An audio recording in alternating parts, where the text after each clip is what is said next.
Halo anak-anak, apa kabar semua? Hari ini kita akan belajar materi tentang permintaan, penawaran, harga, dan pasar.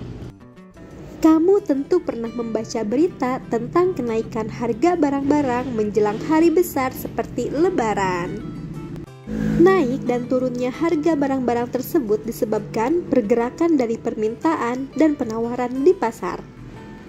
Tarik-menarik antara penawaran dan permintaan itu di pasar pada akhirnya akan membentuk harga keseimbangan atau harga pasar. Nah, keempat konsep tersebut yaitu permintaan, penawaran, pasar, dan harga akan kita bahas berikut ini. Materi pertama yang akan dibahas yaitu permintaan. Permintaan tercipta apabila kamu memiliki keinginan untuk membeli barang dan jasa yang disertai oleh kemampuan untuk membayarnya. Jadi, secara sederhana, kita dapat mengatakan bahwa permintaan adalah keinginan yang disertai oleh kemampuan untuk membeli barang dan jasa pada tingkat harga dan waktu tertentu. Faktor-faktor yang memengaruhi permintaan. Permintaan dipengaruhi oleh sejumlah faktor. Faktor-faktor yang mempengaruhi permintaan antara lain ialah harga barang. Harga dari suatu barang akan memengaruhi jumlah permintaan barang tersebut. Ketika harga suatu barang naik, permintaan terhadap barang tersebut cenderung turun, dan sebaliknya. Sebagai contoh, ketika harga sebuah pisang goreng naik dari 3.000 menjadi 4.000, permintaan akan menurun. Sebaliknya, ketika harga sebuah pisang goreng turun dari 3.000 menjadi 2.000, permintaan akan meningkat. Faktor permintaan kedua ialah jumlah pendapatan. Ketika jumlah pendapatan meningkat, konsumen cenderung meningkatkan jumlah permintaan atas berbagai barang dan jasa. Sebaliknya, ketika jumlah pendapatan menurun, konsumen cenderung menurunkan jumlah permintaan terhadap berbagai barang dan jasa. Faktor permintaan ketiga ialah jumlah penduduk. Jumlah penduduk akan memengaruhi jumlah total barang dan jasa yang akan dikonsumsi. Semakin besar jumlah penduduk, semakin besar pula permintaan terhadap barang dan jasa.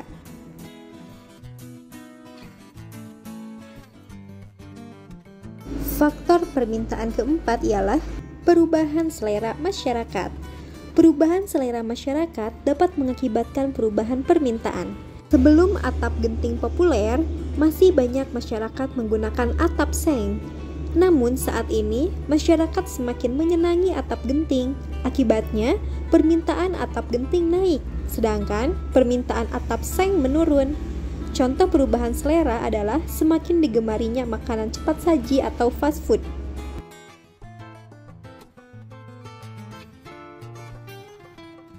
Faktor permintaan kelima ialah perkiraan dan harapan masyarakat. Permintaan juga dapat dipengaruhi perkiraan dan harapan masyarakat. Sebagai contoh, ketika berbagai surat kabar memberitakan bahwa pemerintah berencana akan menaikkan harga BBM, banyak SPBU dibanjiri para konsumen. Contoh lain adalah ketika terjadi krisis ekonomi, harga-harga diramalkan akan naik sehingga permintaan meningkat. Sebaliknya, ketika ekonomi membaik dan harga barang diramalkan akan turun, permintaan akan menurun. Faktor permintaan keenam ialah harga barang lain. Ketika harga jeruk naik, konsumen mungkin akan mengurangi atau bahkan menghentikan pembelian jeruk dan beralih ke apel sebagai barang pengganti atau substitusi.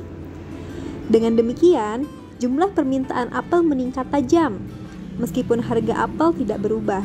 Jadi, pada barang pengganti, peningkatan harga suatu barang akan mengakibatkan peningkatan permintaan barang lain yang menjadi penggantinya. Untuk barang yang saling melengkapi atau komplementer, naiknya suatu barang akan mengakibatkan turunnya permintaan barang pelengkap atau komplementer.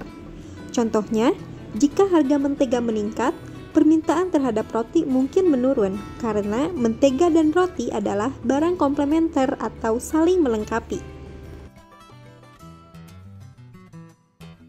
Nah, anak-anak, selanjutnya ialah kurva permintaan. Hubungan antara harga dan jumlah barang yang diminta dapat dilihat pada tabel dan kurva permintaan.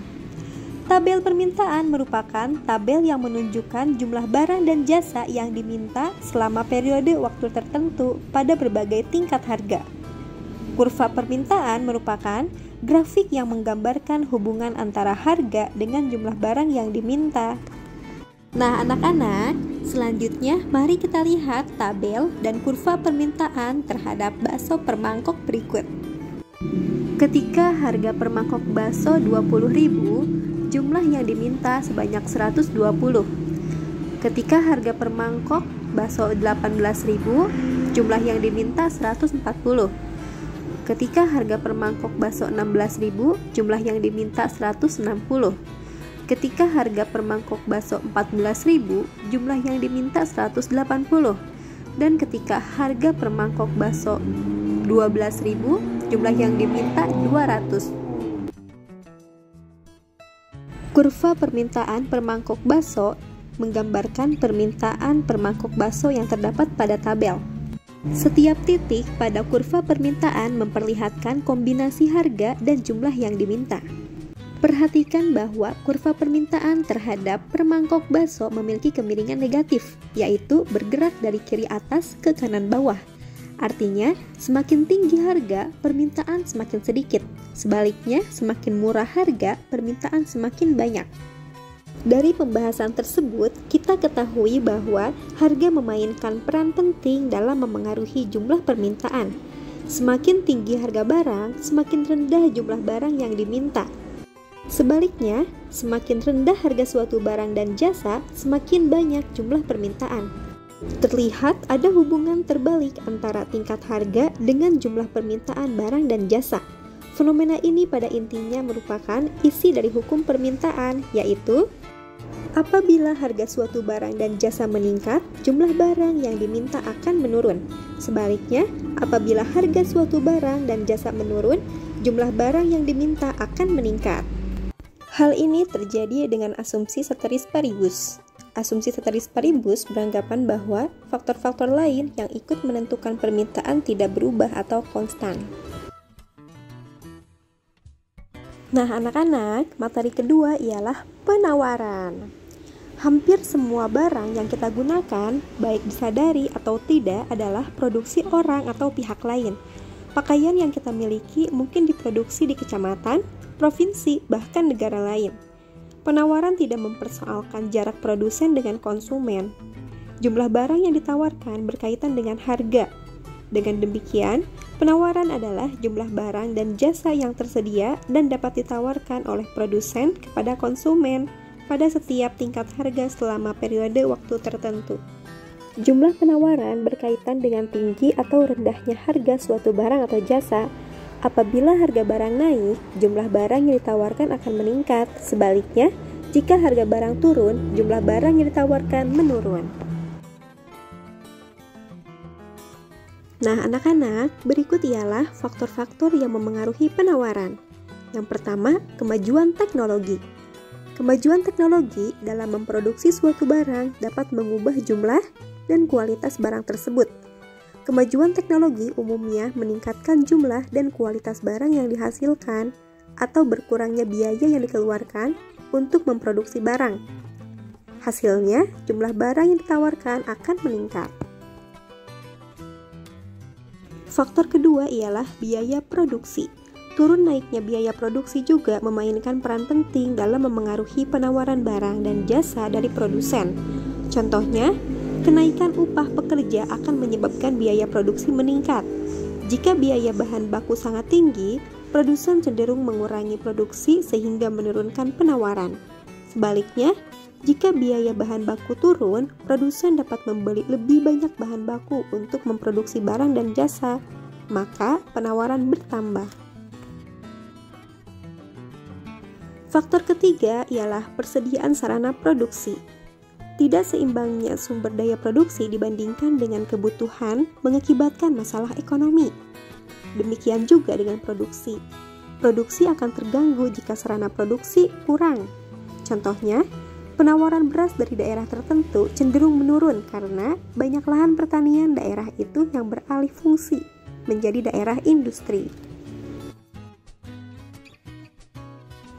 Faktor keempat ialah meningkatkan jumlah produsen. Jika penjualan produk dari suatu jenis usaha dianggap mendatangkan keuntungan, hal ini akan mendorong para pemodal baru memasuki jenis usaha tersebut. Contohnya, jika pertanian cabai dianggap menguntungkan, banyak pihak lain yang beralih profesi menjadi petani cabai. Bertambahnya produsen baru ini membuat penawaran cabai akan bertambah. Faktor penawaran kelima ialah peristiwa alam. Jika terjadi bencana alam seperti gunung meletus, banjir, atau musim kemarau berkepanjangan, hasil produksi suatu barang, misalnya padi, akan berkurang drastis.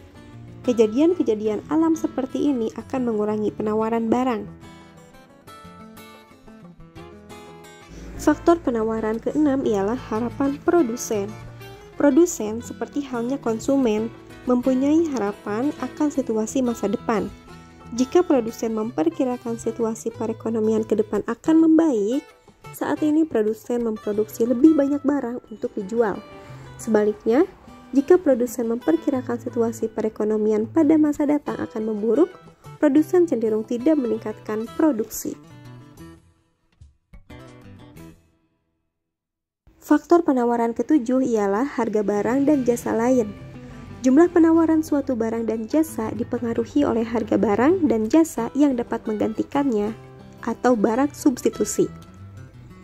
Pada suatu saat, harga suatu barang dan jasa tetap. Pada saat yang sama, harga barang dan jasa yang dapat menggantikannya meningkat. Pada saat itu, para produsen akan lebih memilih untuk memproduksi barang dan jasa pengganti. Akibatnya, penawaran barang dan jasa tersebut menurun. Contohnya, ketika harga kopi naik, produsen akan beramai-ramai menjual kopi. Penawaran kopi pun meningkat. Sementara itu, penawaran teh sebagai barang substitusi kopi akan menurun. Hubungan antara penawaran suatu barang dan penawaran barang penggantinya berbeda dengan hubungan antara penawaran suatu barang dan penawaran barang yang melengkapinya. Ketika harga suatu barang dan jasa naik, penawaran barang dan jasa tersebut akan meningkat. Pada saat yang bersamaan, penawaran barang dan jasa yang melengkapinya juga meningkat, meskipun harganya tetap. Contohnya, ketika harga buku tulis naik, pada saat tahun ajaran baru akan dimulai, jumlah penawaran buku tulis akan naik. Pada saat yang sama, penawaran barang-barang yang melengkapi buku tulis seperti pensil, pena, dan penghapus juga akan meningkat.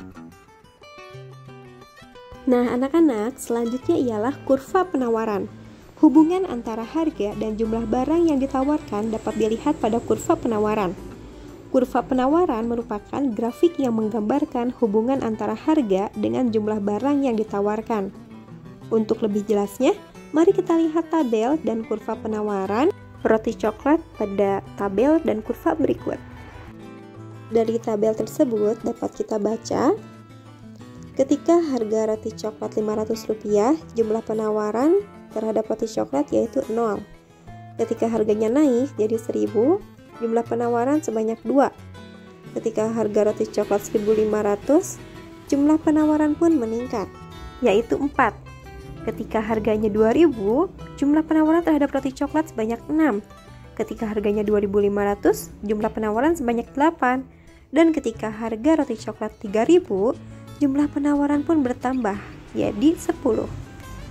Berdasarkan tabel dan kurva penawaran tersebut, kita dapat melihat bahwa jumlah roti coklat yang ditawarkan semakin banyak jika harga meningkat. Sebaliknya, jumlah roti coklat yang ditawarkan semakin sedikit jika harga semakin rendah. Nah, anak-anak, dari pembahasan tersebut, kita ketahui bahwa harga memainkan peran penting dalam memengaruhi jumlah penawaran. Semakin tinggi harga, semakin tinggi jumlah barang dan jasa yang ditawarkan. Sebaliknya, semakin rendah harga suatu barang dan jasa, semakin rendah jumlah penawaran barang dan jasa. Terlihat di sini bahwa ada hubungan searah antara tingkat harga dan jumlah barang serta jasa yang ditawarkan. Fenomena ini pada intinya merupakan isi dari hukum penawaran. Secara lebih jelas, Hukum penawaran berbunyi apabila harga suatu barang dan jasa meningkat, jumlah yang ditawarkan juga akan meningkat. Sebaliknya, apabila harga suatu barang dan jasa menurun, jumlah yang ditawarkan juga akan semakin menurun. Hal ini terjadi dengan asumsi ceteris paribus. Asumsi ceteris paribus beranggapan bahwa faktor-faktor lain yang ikut menentukan penawaran tidak berubah atau konstan. Nah, anak-anak, materi ketiga yaitu harga. Tampak bahwa permintaan dan penawaran terkait satu sama lain. Permintaan dan penawaran itu dipengaruhi oleh harga. Apa itu harga? Mari kita bahas pertanyaan ini pada materi berikut. Menurut Kamus Besar Bahasa Indonesia, harga merupakan sejumlah uang atau alat tukar lain yang senilai yang harus dibayarkan untuk produk atau jasa pada waktu tertentu dan di pasar tertentu. Harga menunjukkan nilai tukar suatu unit barang yang dinyatakan dalam bentuk uang. Dengan kata lain, harga dapat didefinisikan sebagai sejumlah uang yang diperlukan untuk membeli atau memperoleh satu unit barang atau jasa. Misalnya, untuk mendapatkan sebuah pisang goreng, kita harus membayar Rp3.000.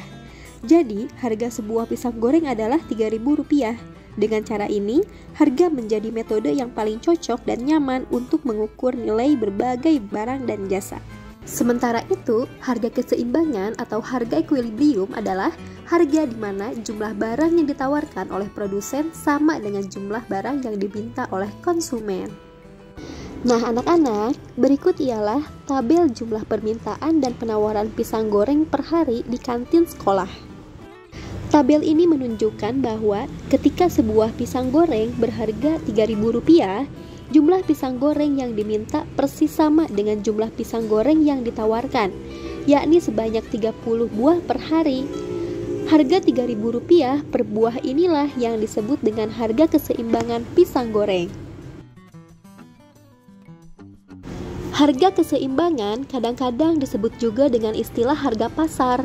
Karena pada harga keseimbangan, baik konsumen maupun produsen mengalami kepuasan yang sama. Artinya, konsumen membeli jumlah barang yang ingin mereka beli, dan produsen menawarkan jumlah barang yang ingin mereka jual. Dengan ini, tampak bahwa kekuatan permintaan dan penawaran bertemu pada harga dan jumlah barang yang sama. Nah, anak-anak, materi keempat ialah pasar. Pasar dapat dideskripsikan dalam arti sempit dan luas. Dalam arti sempit atau pengertian sehari-hari, pasar adalah tempat dilakukannya kegiatan jual beli berbagai macam barang dan jasa untuk keperluan hidup sehari-hari.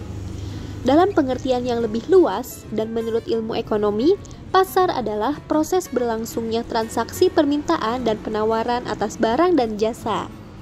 Nah, anak-anak, apakah kalian tahu? Saat ini, pada era globalisasi, transaksi antara penjual dan pembeli tidak hanya terjadi di pasar. Transaksi dapat dilakukan secara dalam jaringan, daring atau online, lewat internet atau melalui pesan singkat yang disebut dengan SMS di telepon genggam. Dengan demikian, pengertian pasar tidak lagi terbatas pada bertemunya penjual dan pembeli secara fisik, namun pada adanya transaksi jual beli yang disepakati antara penjual dan pembeli. Selanjutnya, fungsi pasar. Pasar memiliki 3 fungsi, yaitu yang pertama adalah fungsi distribusi. Pasar berfungsi memperlancar proses penyaluran barang atau jasa dari produsen ke konsumen. Pasar dikatakan berfungsi baik jika kegiatan distribusi barang dan jasa dari produsen ke konsumen berjalan dengan lancar. Kedua yaitu fungsi pembentuk harga. Sebagai sarana pembentuk harga, pasar berfungsi membentuk kesepakatan harga antara penjual dan pembeli. Penjual menawarkan barang dan jasa kepada pembeli di pasar. Pembeli yang membutuhkan barang dan jasa akan berusaha menawar harga, sehingga terjadi proses tawar-menawar antara kedua pihak. Proses tawar-menawar umumnya terjadi di pasar tradisional.